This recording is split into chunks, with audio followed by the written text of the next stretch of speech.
Okay, so this evening for our live post, we're going to do things a little bit differently.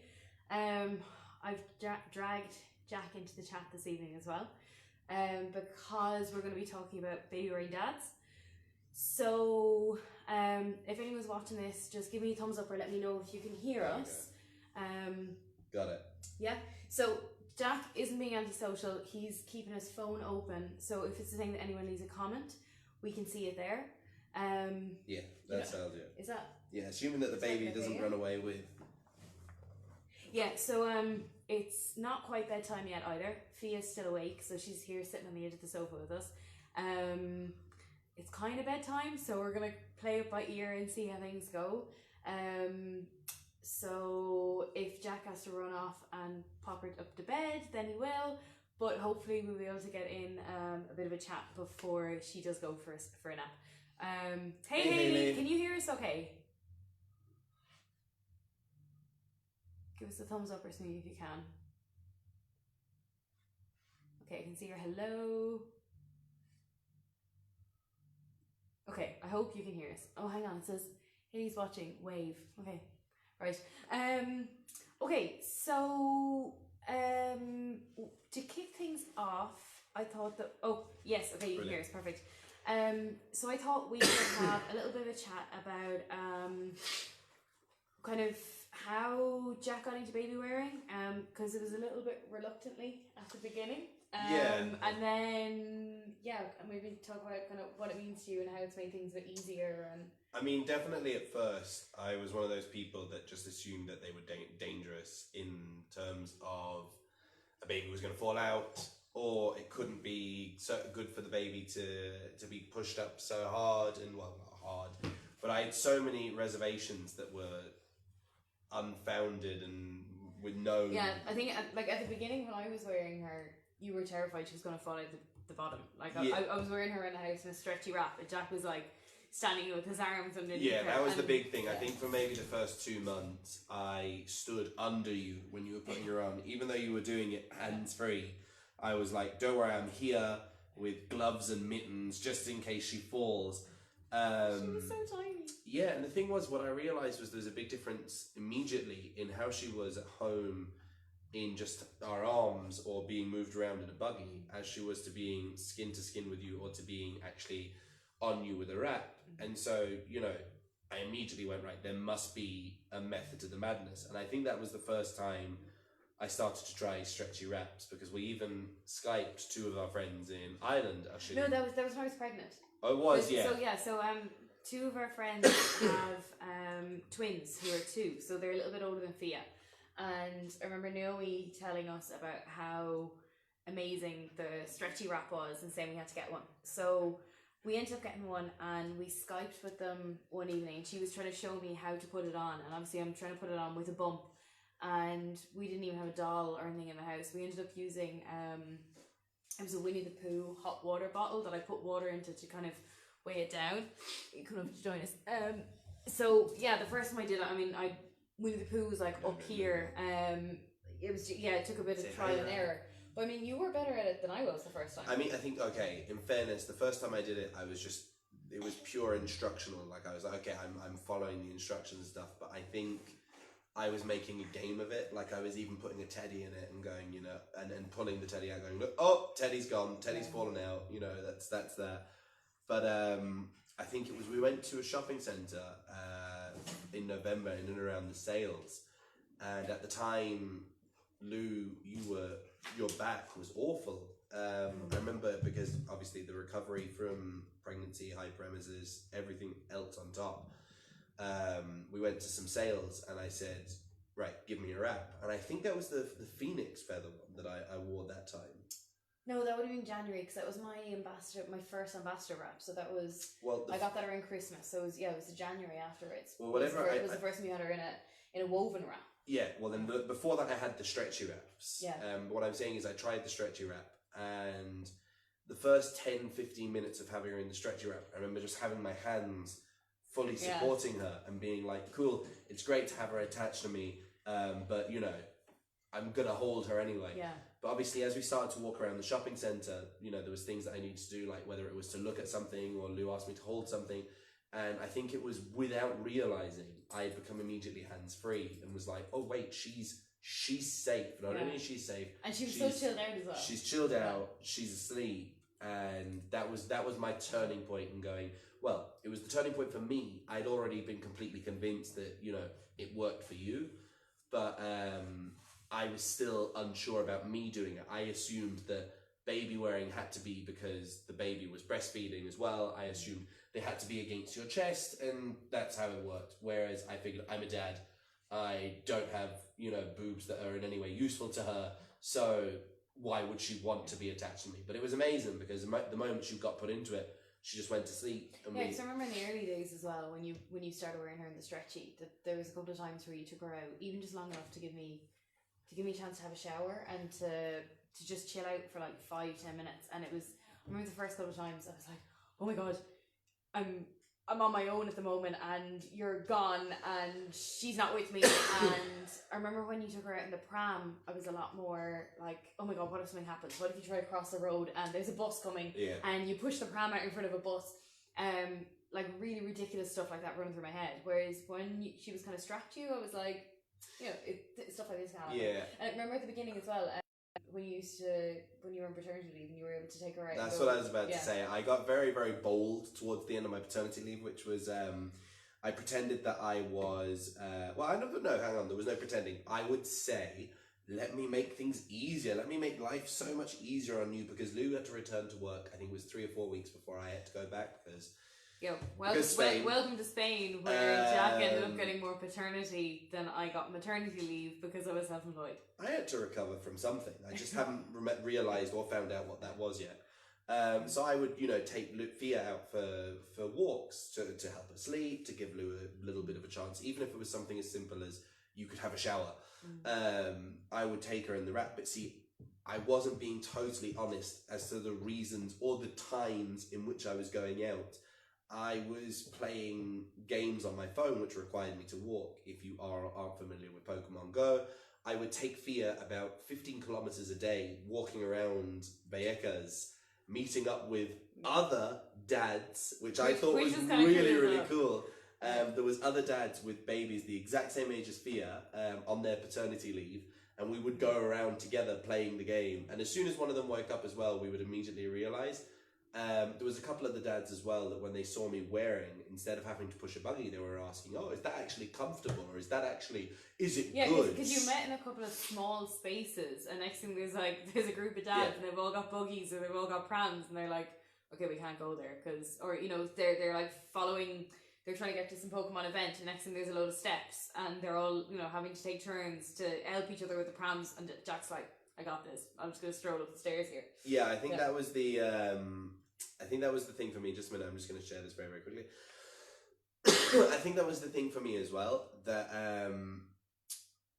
I wanted to kind of break down a few stereotypes as well, because when we got the buggy, I remember one of the things that you said to me when we got the buggy was, the buggy is bright orange and yellow, and would you mind pushing it around? And I don't mind. I'm a person that's... Yeah, we spoke to a couple, I remember in the prenatal class, there was a couple of people, we were like talking about buggies and stuff, and straight away I was like, I want one that's like bright, we've got this really, it's a cool orange and yellow and stuff.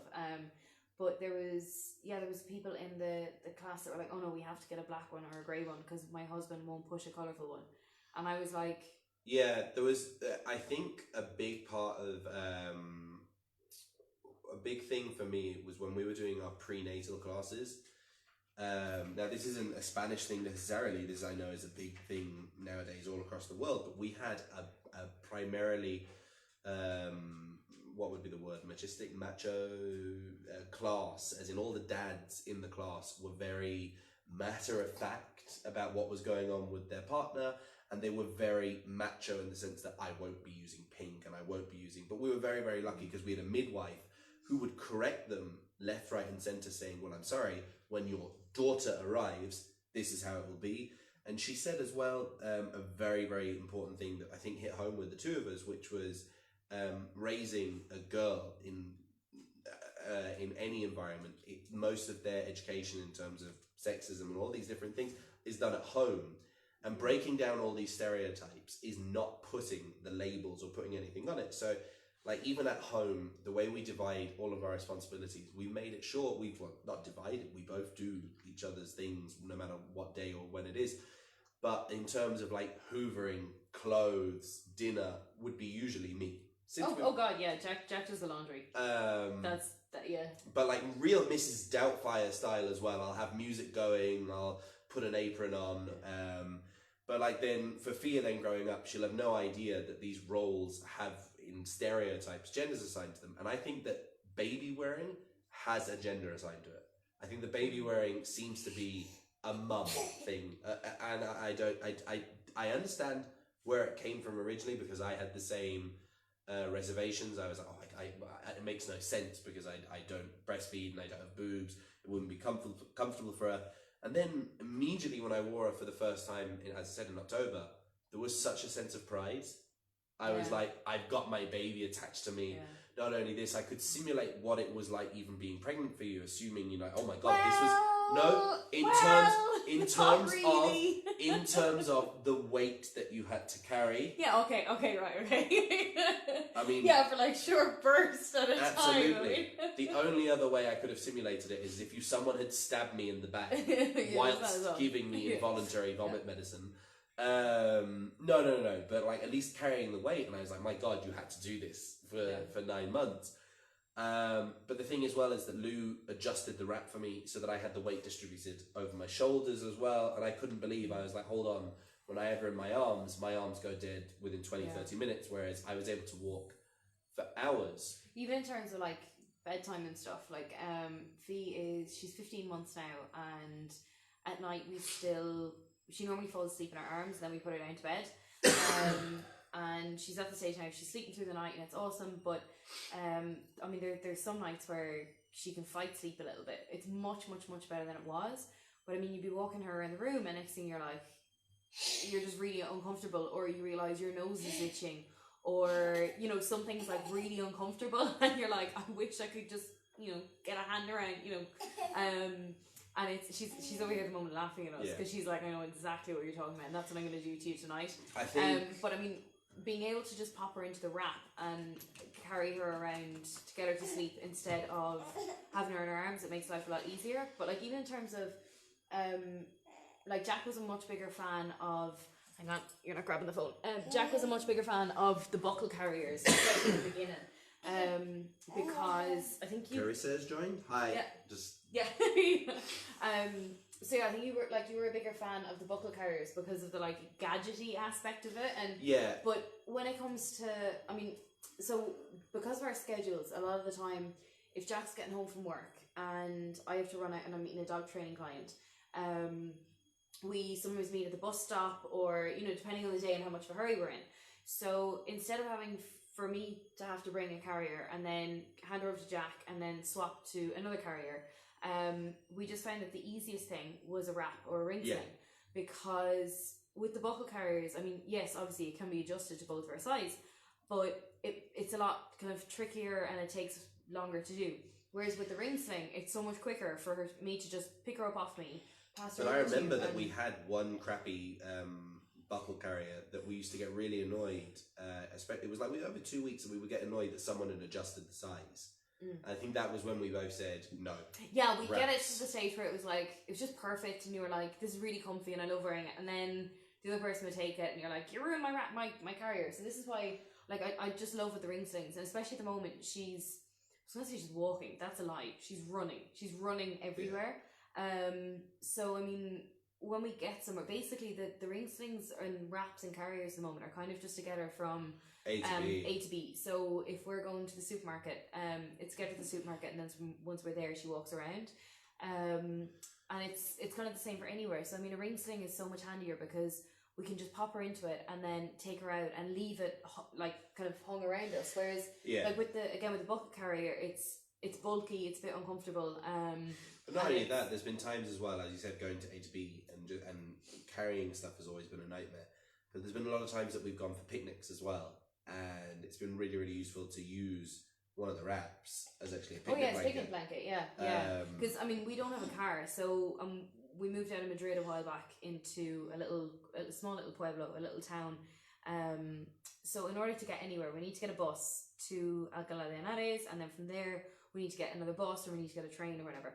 So it means that when we're going somewhere, we try to travel as light as possible, because I mean, it's enough having to carry. We use cloth nappies as well. So I mean, we've got the cloth nappies, we've got the wet bag, we've got wipes, we've got, you know, whatever else you need for going out and about, your purse, your keys, whatever. And then if we're going for like a picnic or whatever, we're carrying all this stuff as well.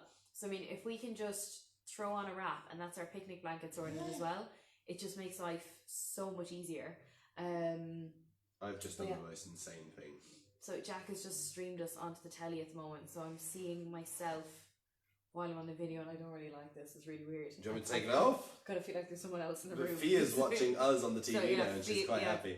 Yeah, Fia's sitting basically in her little chair at Jack's feet, watching the TV and watching us on the TV, watching her. A big thing with Babywearing as a dad as well was that I found personally, now again I'm not stereotyping any country, but I found personally my experience on public transport in Madrid when I was carrying Fee to be the majority of the time it was negative, because I would get so many comments. Yeah, because I've never gotten a bad comment when I was Babywearing, but you've gotten a lot of people who've like jumped in and said, "Oh, should you be doing that?" or "That's wrong," or "She's." What was great is that because obviously I've had Lou teaching me the ins and outs and having the perfect arch and having, you know, all these different, the seat and all these things that, you know, before that would have been information that I didn't necessarily need. Whereas now I'm like, I actually love it because it allows me to. Hang on. You don't need that. Hang on one sec. Whereas now that information allows me to be quite matter-of-factly with these people on public transport. So I remember one time in particular, which is when we were on the bus, the two of us, but you had to sit at the back, and there was an old man who was sitting across me because I got one of the baby seats. Yeah. And at the time, Fia was sound asleep. And the old man looked at me and said, "She's uncomfortable." And I responded, she's not. You know, she looks uncomfortable. She's sitting up on her knees. And I went, no, she's attached to me. But yes, it looks like she's on her knees, but she's not. She's suspended. I have her here. He was like, she's uncomfortable. This can't be good for her. This can't be good for her legs. This can't be good for her back. And I looked at him and said, if she was uncomfortable, she wouldn't be sound asleep. Yeah. Because you've had people before as well that have actually reached out and tried to like adjust her legs and stuff for the carrier as well, which was really weird. I'm like, I wouldn't touch someone else's baby, but yeah, people that have come out and they've kind of twisted her leg around. Yeah, there's been a lot of occasions. Like, what are you doing? But it was incredible because the difference between me and you, no one ever, well, you had the odd one, but no one would approach you on public transport and be like, you must be doing this wrong, because they just assume mum doing it right. Whereas if I was carrying Fia, like as well, putting Fia into the carrier. Now, granted, I was the same at first, so I do understand the origins of where it comes from. But Hayley said, yeah, shocking. Yeah, it is. Like, I don't know, has anyone else ever had that before, where they've had a stranger come over and literally like kind of start feeling all around them and trying to move the baby and stuff? I'm like, what are you doing? There's been times as well where I'm putting Fia in and someone has come up to me and put their arms under Fia's arms and said, I'll hold her, and I'm like, no. You're just making this way more difficult than it has to be. I'm putting her in here because I want her to wind down or I want her to relax. Under no circumstance do I want you stranger, hello, stranger, to carry my baby for a second. So it has been interesting to learn the two sides of it. I do understand where it comes from, the worries originally, but it should be made normalised with dads, because I think a lot of it, when you really do break it down, a lot of the misunderstandings and a lot of the people that are quick to say something are men. That they just assume that you've got it wrong. So in my personal experience on public transport, out and about, walking around, I've always had other dads or other old men say to me, you must be doing this wrong, or that's not right, or let me correct you. Whereas I've had old women, of course, or women who say to me... I think it's because the old women are like, most of the time, we're too focused on the baby. Yeah. They're like, oh, it's a cute baby, can I touch your baby? Hayley said, no, never. Anne said, hi, Anne. Yeah, like, I think as well, different or seeing something that isn't normal to them, in a lot of cases, they take it as offensive, so they'll look for something to say. But again, I wear it as like a badge of honor. I find wearing her now more than ever to be such a thing of pride. We've pretty much given up on bringing the buggy. Yeah, but that's probably the thing. 90% of the time. We see people in the centre of Madrid. It is virtually impossible to bring a buggy around. There are disabled. Exactly. Get off my baby. There are disabled access metros, and this always makes us laugh. That they have on the platforms, they'll have an area specified for where the disabled people in wheelchairs get on and off. Now, that doesn't affect the 3 or 4 flights of stairs that they're supposed to be able to get down. At the very, very least, in some of those stairs, there's an automatic door. Oh yeah, so basically in Madrid, a metro station can can claim that it's disabled access if there is an automatic door. So you go up, you push the button instead of having to push the door, and that classifies it as a disabled access. So the fact that you had to walk down 4 flights of stairs to get to that push door, apparently that's irrelevant. So that's why, sticking a baby in a buggy. I love this. Lily once came over to Gareth while he had naps on, and she started touching him on the face, saying, "What a cute baby." And then she walked into a lamppost. I love that so much. That's amazing. It's like I get that everyone who does say or do anything, they do it with good intentions. No one's coming over and being like, I'm going to tell you you're doing this wrong because I ruin your day, or I want to ruin your day, or I want you to do wrong by your baby or whatever. And I know everyone has good intentions, but being a new parent can be stressful enough, and you're just like, I just need to get from A to B and blah blah blah, and I just need to manage this. I think so. I mean, that's enough. It's like, just leave me alone sometimes. I think the biggest success for being a baby wearing dad, especially with the wraps and the ring slings, were with, give her my wallet if she wants it. It was in Amsterdam. So it was April or March. April. It was April this year that Lou said she was offered the chance to go to Amsterdam to work, but obviously with Fia and with breastfeeding, Lou said, I can't. So I said, why can't you? I paid for my own flights, we booked a room, and I said, I will go with you. Obviously, we wanted to keep it as cheap as possible because Amsterdam can be quite expensive. So we decided we weren't going to bring the buggy. Even if we had brought the buggy, it is a nightmare in Amsterdam. It's all cobblestone. If you've ever been, it is an absolute nightmare. There is no way a buggy could be I don't know how someone manage it. But so that Lou said to me, would I be confident in wearing her for so long and not having her as well? So I relished the opportunity. I was like, let's do this. I'm going to try it. So it was funny as well. It seemed in Amsterdam much more accepted. There was no turning heads. Though it seemed so normal, to the point where I had no plan in Amsterdam because I was just waiting for Lou to finish work before we would go exploring. So I decided my plan with Thea was to walk around the city, find some spots, and then later on say to Lou, hey, look, we found this spot, so let's go here. Now, I didn't realise from the main train station in Amsterdam how easy it is to stumble into the red light district. I mean, most of Amsterdam's red light district. It is quite literally a case of leaving the train station and turning left. So, getting there, for me, well, I'm with Fia, I have her attached to me. And you had a coat over you as well, so it wasn't really noticeable that she was straight away. It wasn't super obvious, but at the same time, I was walking around with a baby attached to me. And I don't scare easily. Jump scares, absolutely. So this lady, all of a sudden, slams what was, I assumed, a window beside my head. It turns out to be a full-length glass door. And there she is, in all of her glory, with her boobs pressed up against the window. So I have Fia, just in awe. She's like, yes, yes.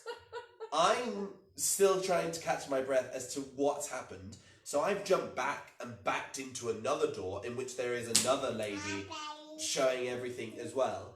But they had no reservations of fear of the fact that I had a baby attached to me. Yeah, They Jack was almost- like, I'm not sure what you expect me to do with the baby, but... They seem to be encouraging me more. Like, come on in. Yeah, don't worry, it's fine. Yeah, you look like you could do with a break. Give me my wallet. Huh? Give me my wallet. But yeah, I got stopped on so many occasions going down those little alleyways by women who just thought it was so entertaining that I had a baby attached to me. And they were like, yeah, come in. And I was like, under no circumstances. I just saw there that, all right, Hayley, we'll talk to you later. So I just saw there, Katarina is after joining us. So Kata is a friend of ours from Finland who was living in Madrid for a while. And herself and her lovely husband moved back to Finland a while back. And they are, I think, my latest converts to Babywearing. Absolutely. So we sent them over a stretchy SMP the stretchy black and white stripy bamboo wrap a while back, and since then we've been getting pictures of Kata and Alex with the gorgeous little bub all snuggled up and just amazing. I can't wait to see Speaking her, on but... Alex's behalf though, because I remember when Alex came over, Alex is a person who I adore and full of questions. He was asking, I think in the first few months that he found out that Kata was pregnant, he was like, Jack, all of the books that you have read, I need them. And I think he read them in like a week. But obviously I said to him, it's not all in a book. But one of the things that I remember he said to you, Lou, was about Babywearing, that in some books they're quite, controversial of you can, you can't, you should, you shouldn't. Yeah, because I think one of the things that Alex said was that he'd read that you couldn't baby wear until the baby was 6 months or something. Something like that. Yeah. But obviously we showed him pictures of how small Fia was when she was attached to you, and that in itself was able to immediately convince, because we were showing Fia 1 year old that we didn't, there was nothing wrong, look, obviously it works, against a photo of Fia like 4 or 5 weeks old in a wrap. And I remember crying when he sent us the photos of him and his Babywearing wrap, and I got so emotional because he's one of the proudest dads at the moment, and it's great because everything that we went through, learning all these little things, we're now passing on the tips of Babywearing. Just do it. Just do it from the start. It's like this magical secret club that everyone should be a member of. Like, I don't understand why in like prenatal classes and stuff they don't put more of an emphasis on Babywearing, and not just for mums. Because the only thing that I'd seen in Madrid about Babywearing in terms of prenatal, postnatal classes and whatever was when after Fia was born, I went to basically like a mum and baby group, and it was run in our local health centre by the same people who did the prenatal classes as well. But obviously it was just mums and babies, there was no dads there. But I really wish that they just explained a little bit about Babywearing. And at the time, I was bringing her down in her stretchy wrap, so I was able to show people as well, how to do it, because they were actually demonstrating it with like some of the carriers that weren't ergonomic, and I wanted to go, okay, that's an option, but maybe this is a comfier option. But I mean, I wish that there was more of an emphasis on it, because and again, to explain to dads how beneficial it can be to dads as well. And I mean, hang on, can you grab her one sec? Yeah. So hang on, sorry, we lost you there. Fee, grab the camera. Okay, rotate your device. Right, sorry, Facebook. But yeah, even since then, we've met a couple of mums and dads who were interested in Babywear, and I've met up with them and I've shown them, the different wraps and stuff that we have, and we've shown them how the wraps can be as comfy for dads as for mums. And the thing is, like, some of the patterns and stuff, they're so amazing, and I think some people think that they're only kind of girly patterns and stuff, but I mean, that's ridiculous. But I mean, one of the things that I said to Jack as well was that if it was good enough for Yoda, That's the thing as well. It's gone off for. I remember actually when you were trying to convince me to wear it first, and you said, "But Yoda essentially did baby wearing with Luke," and I remember going, "Well, that's that. I mean, I've already married you. You've already given me a baby. I will now have to do the next best thing and baby wear on your behalf because you not only quoted Star Wars, but you did it correctly." I think it was the first time in my life I ever actually quoted it correctly. I was like, yeah, right, definitely, I'm going to start baby wearing.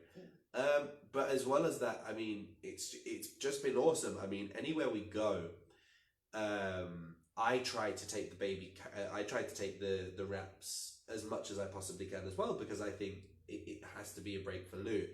I think another big part of it, which I think dads should take a step back and realise, if people like Lou, who's a working mum, or any mum that's a stay-at-home mum, they need to realise that these people are looking after a baby 24 hours, because there's no break. Yeah, I work from home, so when I'm working, I'm trying to deal with Fee at the same time as well. There's no break. So if it's something as simple as we're going out, or whatever it may be, or even just going to the playground next door, I'll take her in a wrap, because it's just to give you a break. And I thought that was something as a dad, as your partner, that I could do more, as well as using it as time to connect with Fia, because I get that there's a big mentality and a big divide between what a mum's role is and what a dad's role is. But I do also think that it can be quite unfair for a person who works externally, such as myself, to come home and relax. To the extent, I mean, when I'm in work, even though I'm working with 100 2 and 3 year olds, coming home to one is easy. But while I'm in work, I kind of switch off. Granted, by that I mean I am still caring for the children. I do not mean that I'm switched off caring, but that part of me that's at home looking after the two of you is switched off, and the batteries are recharging. So that means that love the wraps in the background. Don't they look awesome? I might actually leave them up there. Yeah. They're kind of cool. Yeah. But it was something that I did with a lot of pride. I would come home, I would come in the door, and I'd be like, cool, tap out. I remember that's what we said for so long, tap in, tap out. Especially when she was going through like really bad stages. Teething, the wraps were, for me, cough and stuff, wraps were the only thing I had as a tool. That I couldn't breastfeed, and it was just something that she. Yeah, I went through a phase where I was like, "Oh, you stubbed your toe. Oh, here's a boob. Oh, you're hungry. Okay, I can sort that." I was like, no matter what was wrong, I was like, "It's fine. I can fix that. I can do that." And then Jack was like, "I need to find something like a replacement for that." The thing was, it worked. Yeah. But when she was teething, I think we went for weeks where she wasn't sleeping right. So the wrap for me was the only thing I had at night, which allowed me to get even an hour or two sleep, because she would only sleep when she was up against us, and even then you could see in her hands and her face she was just in pain with her teeth, or just uncomfortable. Yeah, because if you see her, she's like a full mouth of teeth. Like she is one more molar, on each side on top, and one more at the bottom. So she's 4 more teeth to get, but other than that, she has all of her teeth. So it's been like pretty consistent. So my mentality with the wraps, especially at night time, and having them as such an awesome tool, was if Lou is looking after Fia and the 9 hours that I'm at work, the very, very least I can do is let her sleep. Now, that's not saying that I wasn't sleeping or that I wasn't getting any sleep, but on the nights that it was worse, whether it was the weaning that we did, whether it was teething, whatever it would have been, wraps were always the go-to. And again, it's another tool that I don't think enough dads are using. Because there's a lot of frustration, especially where breastfeeding is concerned, and dads, that we can't just jump in. And Gareth loves getting some wraps. We normally have 1 child each, and we always both have our wraps, because it works. It works. And not only that, they look cool. The one I must admit that I love the most, it's the feathers, because a big Harry Potter fan.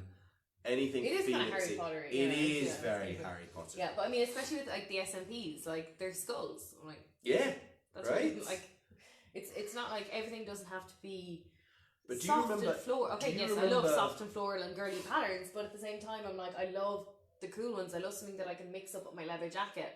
But do you remember even like 2 or 3 weeks ago? I remember Fia had wet the bed. We'd had rain for weeks, so all the stuff that we had hanging out on the line was wet. and all of the sheets and bed linen that we had for her was soaked. And Lou said to me, well, what do we do? I mean, we've literally got nothing to dress her bed with. And I said, she's down, she's asleep. And I remember Lou said to me, what, on just a mattress? And I went, no. And I had this. Yeah, the S&P stretchy. I had the stretchy wrapped around the bed. And it had so many bonuses. Why? It smelled like Lou. It was like magical sleepy dust that we just put in the bed with her. This is amazing. It was something as well that as a dad I didn't realise that it was another reason that the wraps were working for me so well. Well, it was because you were wearing them more than I was. These smelled like you when I had her attached to me. Yeah, that's a really good point actually that I hadn't thought of as well. Yeah. So as soon as you took them out, then it was something that for her.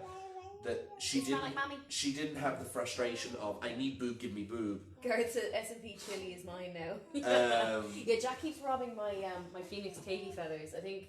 Yeah, there's been a lot of occasions where you've gone out and said that's the one I would have liked to have worn today, and you can't find it because I because my last one that I got is luckily it's a size 5, so it's too small for you to wrap with. So I'm like, right, that's mine. But the Phoenix Katie feathers, we have it in a size 6. So even though your base size would probably like it'd be probably a 7. Easy. But I mean, you can still manage a front wrap cross carry with the Katie feathers. So I mean that's the one. That's probably it's been your go-to because since you got so warm, the Benevolence Louise was too warm. But even with the ring slings, I mean, you've used the Benevolence and you've used all 3 of the ring slings as well. Yes, the feathers is my favourite design, and it's not because it's a darker colour set. I mean, whatever I have worn all of them. But again, I think this is a big thing for baby wearing dads is the design weighs into a big factor. I mean, most Joe and Joe's stuff is the designs are awesome, and I think that's what makes them stand out amongst other wraps. But especially with even with the stretches for small babies, you've got your black and white stripes, you've got your black colours, so even if there is someone who's a bit like, oh, I don't want to wear bright colours, whatever. But I think that's what I'm trying to get at. I think that's the sad element of it is that does stop some dads. Yeah. If, for example. Even though I'm like, how could it possibly be emasculating that you're like, look, I made this tiny human being. I mean, it doesn't get much more awesome than that. You're like, I just created a tiny human being. Because I remember a couple of months ago, Piers Morgan, he posted about like baby wearing dads, saying about how emasculating and stuff it was. And next thing you had like Daniel Craig and was it like The Rock and like all these like massive like action film actors were like posting pictures of them baby wearing, and I was like, sorry Piers, but I mean if I had to choose. But I think that's the thing as well. If you're comfortable enough with your masculinity, this won't affect you. But I think a big thing as well with the different colour schemes is not assigning a gender to a colour.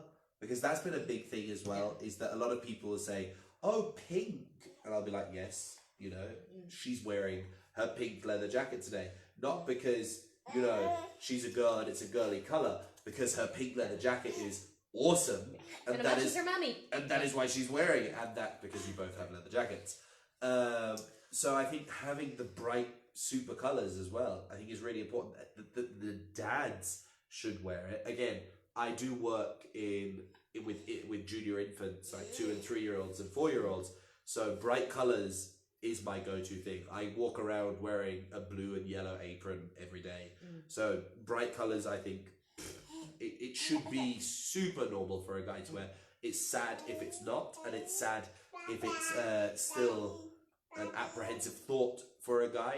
But I find, especially having a daughter in today's environment, not putting emphasis on colours or words or all of these different roles and stereotypes.